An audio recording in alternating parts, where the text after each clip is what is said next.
The 2 a.m. wake up call, that sudden jolt from deep sleep, that notification that couldn't wait until the morning. If you've had that happen, I guarantee you're not alone. Hi, I'm Carlton, co founder of Kaleidoscope Coaching Services, and let me talk about sleep for a little while. We're all busy professionals, parents, anybody who sleeps. Trust me, sleep disruptions are often an unavoidable reality. And what separates those who can return to sleep quickly and those who spend their night staring at the ceiling is not luck. It's training, it's practice, it's strategy. Most sleep advice falls around like getting to bed initially, or how do you get yourself to fall asleep, but they don't spend a lot of time on how do you handle disruptions to your sleep. And that's a critical part of your sleep strategy. And I'm going to spend a little while just kind of talking to you about sleep and give you a few techniques you can use to help you go back to sleep when your sleep is disrupted. Look, I've got 4 children. I've been through sleep deprivation 4 times, and I'm back in little kid land with small children coming in, tapping me on the shoulder. I need water. I need to go to the bathroom. And getting back to sleep is critical. So, here's some techniques that we can work on to kind of help us get through it and reclaim our interrupted nights. So, what's the true cost of sleep disruptions? When your sleep is interrupted, the damage goes far beyond the actual minutes you're awake. Research shows that sleep fragmentation prevents your brain from completing vital restorative cycles. It reduces cognitive performance by up to like 30% for the following day. It impacts your decision making, really messes up that quality for like 72 hours, increases the stress hormone production in your body, which can affect both your physical and your mental health. But the good news is, with the right approach, you can minimize the effects of those interruptions and quickly return to sleep and allow your brain to resume the essential maintenance processes that come with sleep. So, here's technique number one. I call this the 90-second nervous system reset.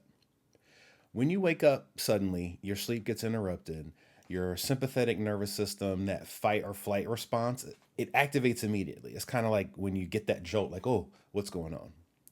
This technique rapidly reverses that activation and triggers your parasympathetic system, your rest and digest mode. So here's what I want you to do to get yourself back into a restful feeling when you get interrupted. So I want you to remain in your sleep position. So where you're going to be going back to sleep. So get yourself comfortable. Avoid sitting up or turning on the lights if possible. Place one hand on your abdomen. Now you can't see it because of the way my video is cut. But place one hand on your abdomen. This creates a physical anchor, something for you to put your attention on. And then I want you to do some extended exhale breathing. So you're going to breathe in through your nose for 4 seconds. So breathe in, and then you're going to exhale out through your lips for 8 seconds. So,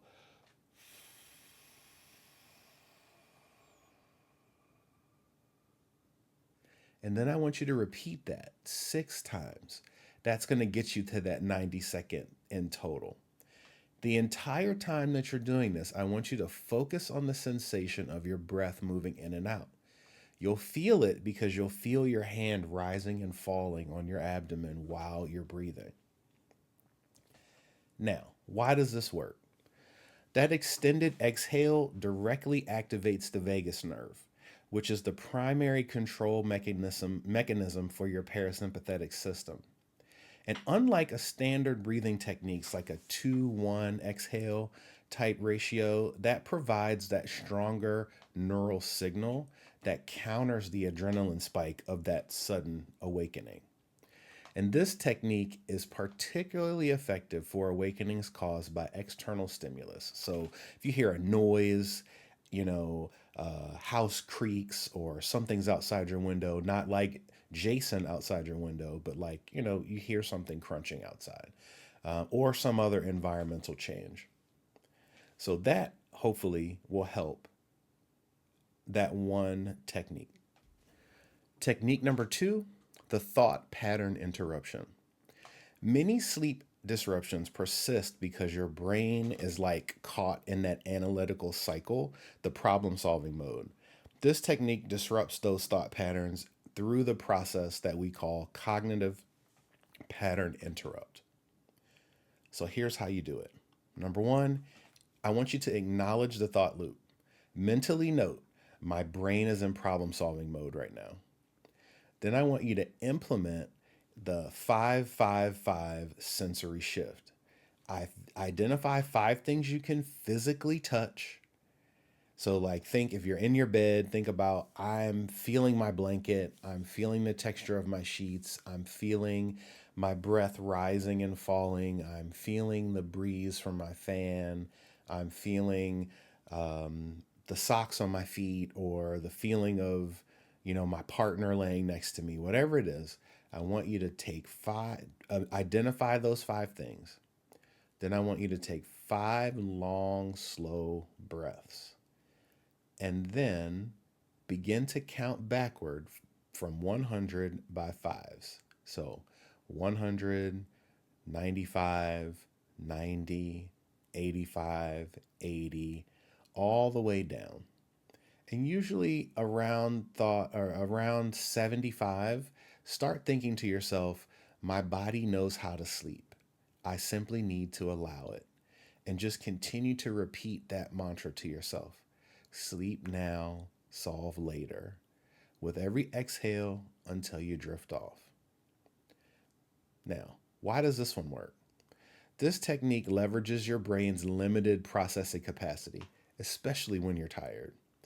By occupying your cognitive, your conscious mind, those resources to something structured, like identifying the five things, taking those five slow breaths, counting back by fives, you're preventing that analytical brain from taking over and spinning in those thought cycles that keep you awake. This counting task is specifically designed to be just engaging enough to distract you without being so stimulated that it actually keeps you awake. So give that one a try tonight if you need it. Finally, technique number three, the sleep cycle reentry. When your sleep is disrupted, you're pulled out of your natural sleep cycle. This technique helps you to re enter the sleep cycle at the appropriate point rather than having to start the whole process over. Here's how it works. Number one, orient to time. I want you to briefly note how long you've been asleep and approximately what sleep stage you were likely in. So, the first 3 hours is usually deep sleep. The later hours are REM and lighter sleep. So, think about how long you've been asleep, kind of think about which cycle you are in, and then I want you to adjust your body. If you were awakened in the first half of your night, I want you to lie on your dominant side. If you're a back sleeper or a front sleeper, whatever type of sleeper you are, like for me, I sleep on my side. I typically sleep on my left side. So I would say turn to your left side, that dominant side, if you are in the first half of your sleep cycle.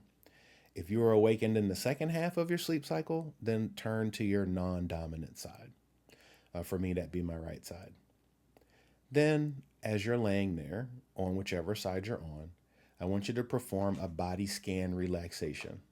So start thinking about your feet, like thinking about how they feel against the blanket, feel on the mattress.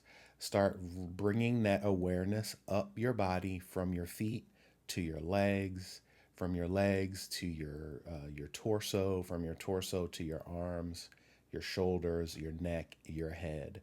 And for each part of your body, I want you to kind of tense it a little bit and then release it. So just imagine if you like squeezed your toes and then you relaxed your toes. And you want to do that with each part of your body as you move up and all the way up to your face. So actually feel like kind of scrunch up your face a little bit and then release it. And then I want you to imagine, like visually descending a staircase. So, like, imagine standing at the top of a staircase with 10 steps. And then, with every breath that you take from that point, I want you to imagine that you're walking down a step, going deeper and deeper with each step down. And when you reach the bottom, you'll be asleep. More than likely, you'll be asleep before you reach the bottom. Now, why does this one work? This technique works with your body's natural sleep architecture rather than against it. So you're going to be matching kind of the current point in your sleep cycle. That's why I have you lie on one side or the other, depending on how long you've been asleep. You typically shift your body as you're sleeping over during the course of your night. And so if you take the time to kind of realize, okay, well, how long have I been awake? Well, I was probably on my non dominant side or I was on my dominant side. So you're kind of bringing your body back to the position that you were in when you were originally asleep. And this lets your autonomous nervous system work for you. And then that visualization component where you're walking down the stairs kind of guides your brain towards an appropriate frequency to get you into that relaxed state for sleep. Now, this method is particularly effective for longer disruptions for when you feel wide awake in the middle of the night. So if you had to get up to move, like in my case, one of my kids made a mess or had an accident and I had to get up to go clean up the mess, then this would be the type of technique I would use to get myself back to sleep. So now, here's the question. So how do we use these techniques? Or I should say, when do we use them? So for technique number one, that 90-second reset, this is best when you have like a brief awakening. Like you heard something, but it wasn't something that you really had to action on. You never really got out of bed. That's the perfect time to use that 90-second reset, especially if you've only been awake for maybe a few minutes. For technique number two, the thought pattern interrupt, this one is because it's dealing with like your mind racing. That one is when you're going to use, like, if you're thinking about work or you wake up and you're thinking about work or you're thinking about something you've got to do tomorrow, you're stressed about some activity you've got to do with your kids, that's the best time to use technique number two. For technique number three, this is most effective, like I mentioned earlier, for those longer disruptions when you had to get fully awake to deal with whatever the problem that occurred that woke you up. Or some of those disruptions that happen in the early morning hours where you get to that point where you're like, well, I guess I should just go ahead and get up. That's the one you should use that sleep cycle reentry technique. Here's some things to avoid when you're having trouble falling asleep. Number one, clock checking. There's nothing good that comes from checking the clock when you are having trouble sleeping.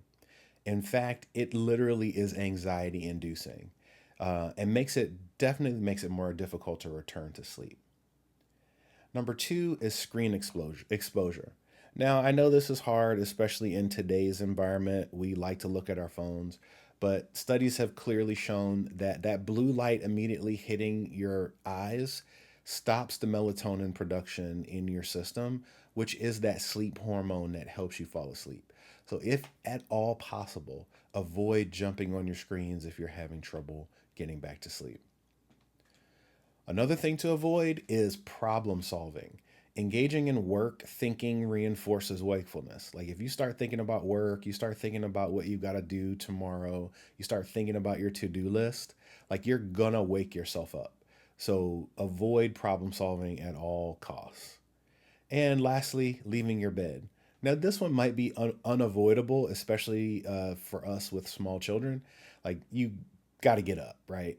But if you can avoid it, avoid getting out of bed if it's not absolutely necessary. Remain in your sleep environment. While these three techniques provide immediate solutions for sleep disruptions, they represent just one facet of comprehensive sleep optimization. If you find that you regularly experience multiple disruptions per night difficulty falling asleep initially, persistent early morning awakening, non restorative sleep despite adequate duration, you may benefit from a more complete approach to your sleep architecture. Really figure out how to optimize it. One of the things that we offer here at Kaleidoscope Coaching is our sleep reset program. I call it Sleep Remastered. It's like a system, right? It involves some hypnosis techniques. It also involves some tips on how to enhance your sleep environment.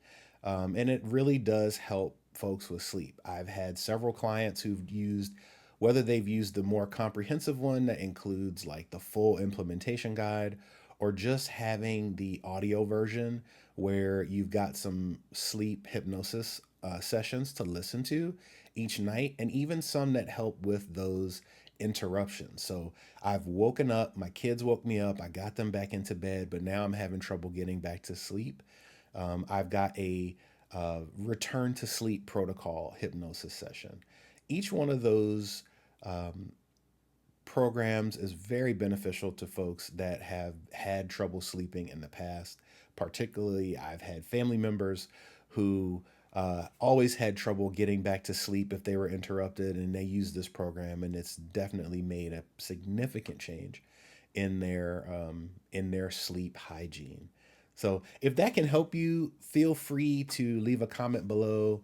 Put a comment in the chat below saying sleep, and I will get that information over to you. Or you can send me an email, coach at coachingkaleidoscope.com, or you can go to our website, coachingkaleidoscope.com, and look for the Sleep Remastered program. Really enjoy talking to you about this. I am always excited to go to bed.